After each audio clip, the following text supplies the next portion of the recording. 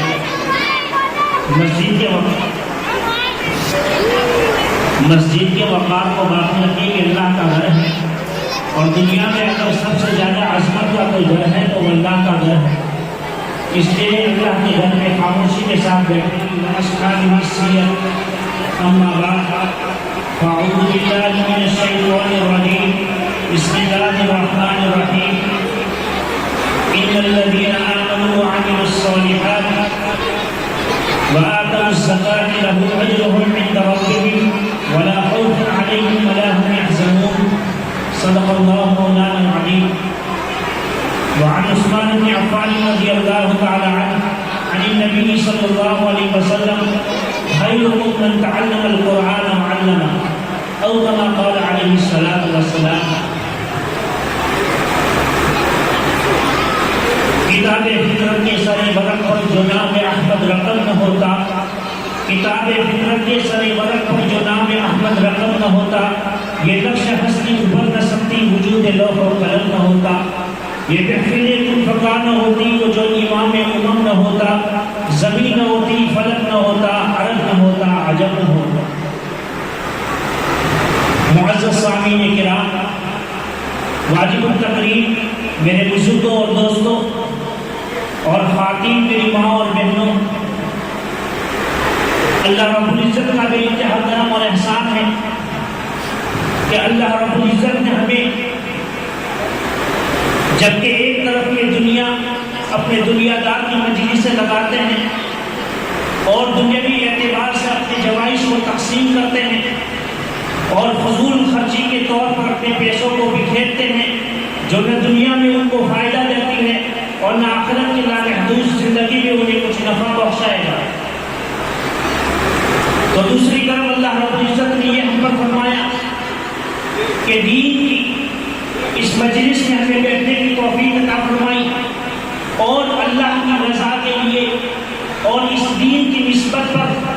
آج کا یہ جلسہ جو انعقاد قائم ہوا ہے اور منعقد ہوا ہے، جو سالانہ جلسہ ایک مکتب کے بچے جس طریقے سے اپنے محفوظ زمین کو ادا کرتے ہیں، اسی دینی مکاتب کی وجہ سے ہمارے گھروں میں دین کا ماحول بنائے رکھا ہے۔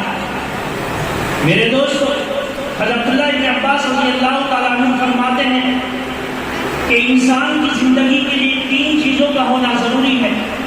اگر یہ 3 چیزیں نہیں ہوگی تو دنیا کا ماحول درست نہیں رہے گا۔ ان میں سے پہلی چیز یہ فرمائی کہ ہر قوم و ملت کے حساب سے امیر اور حاکم کا ہونا ضروری ہے، کہ اگر کسی کا امیر اور حاکم نہیں ہوگا تو ہر کوئی انسان دوسرے سے برسر پیکار ہوگا اور یہ بستی جھگڑے میں الجھ جائے گی، نظام حیات درہم برہم ہو جائے گا۔ دوسری چیز جو فرمائی حضرت عبداللہ ابن عباس رضی اللہ تعالیٰ عنہ نے، وہ یہ ہے کہ مذہب کی خرید و فروخت، یعنی قرآن کا خرید و فروخت کرنا، یہ اس بات کی دلیل ہے کہ انسان قرآن کو اس لیے خریدتا ہے کہ اس کی تلاوت کرے۔ اگر قرآن کو چھاپ کر اس کی خرید و فروخت نہ کی جائے تو قرآن کے پڑھنے اور پڑھانے کا ماحول ختم ہو جائے گا۔ اور تیسری بات جو فرمائی وہ یہ ہے کہ بستیوں میں معلم کا ہونا ضروری ہے۔ اگر معلم نہیں ہوگا تو دینی مکاتب کا انتظام نہیں ہوگا۔ اسی وجہ سے تو حضرت عمر رضی اللہ تعالیٰ عنہ نے اپنے دور خلافت میں ایسے مکاتب کا انعقاد کیا کہ اس میں اساتذہ کو چھوٹے بچوں کے پڑھانے کے لیے مقرر کیا اور باقاعدہ وظیفہ بیت المال میں سے ان کا شروع کیا کہ وہ دوسری چیزوں میں اپنی تجارت کے ذریعے سے اپنے کاروبار کو چلا نہیں سکتے، اس لیے ان کی تنخواہ مقرر کی اور ان کے دام کو وظیفہ بیت المال میں سے دینا شروع کر دیا۔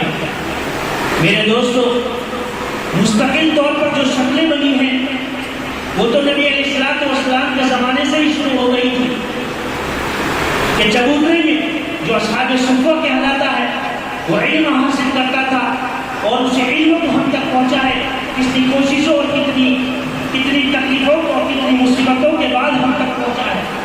میرے دوستو، آج گھریلو حساب سے ہمیں دینداری مل گئی یا ہم کسی ایمان والے کے گھر میں پیدا ہو گئے تو یہ ہم سمجھتے ہیں کہ ایمان ہمارے لیے کوئی مشکل نہیں ہے، ورنہ ان لوگوں کی تعداد کو سنیے، ارتداد کے فتنے میں پڑے ہوئے ان لوگوں کی تعداد کو سنیے جن کو مشکل سے ایمان ملا ہے، جن کے گھروں میں بت پرستی کی جاتی تھی، ایسے بت ختم ماحول میں اللہ رب العزت نے انہیں ایمان سے نوازا ہے۔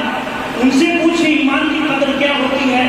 میرے دوستو، اسی ایمان کی خاطر، اسی ایمان کے عقائد کو بنانے کے خاطر نبی علیہ الصلوۃ والسلام نے 13 سال کی زندگی میں اتنی کوشش کی ہے اور صحابہ کرام کے ایمان کو بنانے میں اتنی محنت کی ہے کہ کفار مکہ کی طرف سے کیا جواب نہیں ملتا تھا، کفار مکہ کی طرف سے صحابہ کرام کو کیا نہیں ستایا جاتا تھا۔ اللہ کے نبی علیہ الصلوۃ والسلام کو ابو جہل طرح طرح سے ستاتا تھا۔ ایسے بہت سے کفار مکہ تھے جو نبی علیہ الصلوۃ والسلام کو ستاتے تھے۔ یہ ہمارے نبی تھے جو آج ہم اپنی زندگی میں اپنے نبی کو سب سے زیادہ محبوب رکھتے ہیں، لیکن نبی کی وہ لائے ہوئے دین کو سیکھنے اور سکھانے کے لیے تیار نہیں۔ آج کے دور میں اگر نبی علیہ الصلوۃ والسلام کی ہم نے سنتوں کو ٹھکرائی، نبی علیہ الصلوۃ والسلام کے دین کو گھریلو اعتبار سے قائم نہیں کیا، وہ دن دور نہیں ہے جو اندلس میں حالت آئے اور آج اندلس میں اللہ کی آواز کو پکارنے والا کوئی نہیں ہے۔ ورنہ اندلس جو بغداد تھا اور مسلمانوں کا دارالخلافت تھا، اتنا زبردست تھا، پورے عالم میں دارالخلافت بغداد سے چلتی تھی اور دنیا کے کسی کونے میں اگر کسی خاتون کی عزت پر ہاتھ ڈالا جاتا تھا تو مسلمان بادشاہ اس سے لڑنے کے لیے برسر پیکار ہو جاتا تھا۔ کیوں؟ اس لیے کہ دین کی حفاظت کے ذرائع موجود تھے، لیکن جب دینی مکاتب کا نظام ختم کیا، علماء ربانیین کو وہاں سے ہٹایا گیا، اللہ کے دین کو پہنچانے میں سستی کی، تو وہ دین آپ دیکھنے پڑتے ہیں جو اسپین کے نام سے مشہور ہے۔ اس لیے میرے دوستو، اللہ کے نبی علیہ الصلوۃ والسلام کی ذات یقیناً ہمارے لیے ایک اسوہ پیکر ہے۔ نبی علیہ الصلوۃ والسلام کی ذات تو ایسی ہے جس کے بارے میں حسان بن ثابت نے آپ کی خوبصورتی کو بیان کرتے ہوئے کہا تھا، وَأَحْسَنَ مِنْكَ لَمْ تَرَ قَطُّ عَيْنِي وَأَجْمَلَ مِنْكَ لَمْ تَلِدِ النِّسَاءُ تشاء خلقت مبرأ من كل عيب كأنك قد خلقت كما تشاء. کسی شاعر نے اس کا اردو ترجمہ کیا ہے، نہیں دیکھا میری آنکھوں نے تجھ جیسا ہنسی کوئی، نہیں ماں جن سکی دنیا میں تجھ سا محجبی کوئی. مبرہ تجھ کو عیبوں سے جہاں نے سب کیا پیدا، بنایا تجھ کو ایسا ہی کہ چاہا تو نے تجھ جیسا. میرے دوستو، آج عالم میں شاعر اسلام بہت سے ہیں. اگر پوری دنیا کے شاعر اسلام کو ایک طرف رکھ دیا جائے اور دوسری طرف میں اگر حسان بن ثابت کو رکھ دیا جائے رضی اللہ تعالیٰ عنہ کو، میرے دوستوں کا کوئی مقابلہ نہیں کر سکتا. کیوں؟ اس لیے کہ انہوں نے نبی علیہ السلام کی ذات کو محبت کے ساتھ اپنے دلوں اور اپنی آنکھوں سے دیکھا تھا. جس طریقے سے بصارت سے دیکھا تھا بصیرت سے بھی دیکھا. اس لیے میرے دوستوں، مکاتب کا قیام ہمارے لیے نہایت ضروری ہے. یہی مکاتب کا قیام ہے اور اسی مکاتب میں جو علماء کرام محنت کرتے ہیں اس کا ثمرہ ہمیں اپنی نسلوں میں کام آتا ہے. آج کی نسل جو دینداری کے اعتبار سے محفوظ ہے انہی بچوں کی وجہ سے. یہ بچے کل کا ہو کر ہمارے لیے رہبر بنیں گے، دین کا کتنا کام کریں گے. میرے دوستو، اس بچوں کے پیچھے جن ماں باپ نے محنت کی ہے یا جن علماء کرام نے محنت کی ہے یا جن ذمہ داروں نے محنت کی ہے اور اس کے پیچھے اپنے پیسے لٹائے ہیں یا اپنا وقت خرچ کیا ہے، یاد رکھیے جب ہماری دونوں آنکھیں بند ہو جائے گی اس وقت ہمیں اس کی قدر معلوم ہوگی. کھلی ہوتی ہے وہ آنکھیں مگر بینا نہیں ہوتی. رنگ رلیوں پہ زمانے کی نہ جانا ہے دل، رنگ رلیوں پہ زمانے کی نہ جانا ہے دل، کھلی ہوتی ہے وہ آنکھیں مگر بینا نہیں ہوتی. یہ شاعر نے اپنی زندگی اور موت کے منظر کو کھینچا ہے کہ زندگی کی یہ آرائش ہے، اس طریقے سے یہ زیب و زینت جو انسان اس میں ملوث ہے اور وہ میری زندگی کو اس طریقے سے گزار رہا ہے کہ وہ یہ سمجھ رہا ہے کہ مجھے موت مرنا نہیں ہے، کہ مجھے مرنا نہیں ہے. اس طریقے سے اپنی زندگی کو لاپرواہی کے ساتھ نبی علیہ السلام کی سنتوں کو چھوڑتے ہوئے، احکام الہی سے منہ موڑتے ہوئے اپنی زندگی کو گزارتا ہے جہاں تک کہ اس کی موت کا وقت قریب آتا ہے. اور جب حضرت موت اس کی روح قبض کر لیتے ہیں تو اس کی آنکھیں تو کھلی رہتی ہے لیکن اس میں روشنی نہیں. میرے دوستو، منظر یاد ہے، ہر ایک کو اپنے منظر کو تصور کرنا ہے اپنے ذہن میں. ایک دن ایسا میرا آئے گا کہ میں موت کے دہانے پر کھڑا ہوں گا، چارپائی پر مجھے لوگوں نے لٹایا ہوگا، میں بے جسم ہوں گا، میرے اندر روح نہیں ہوگی. میرا یہ خالی جسم جس کو میں آراستہ تھا، پیراستہ تھا، جس کی خواہشات کے پیچھے میں اللہ کے احکامات کو توڑتا تھا، جس کے خواہشات کے پیچھے میں اپنے بچوں کو لاعلمی میں مقبول رکھتا تھا. میرے دوستو،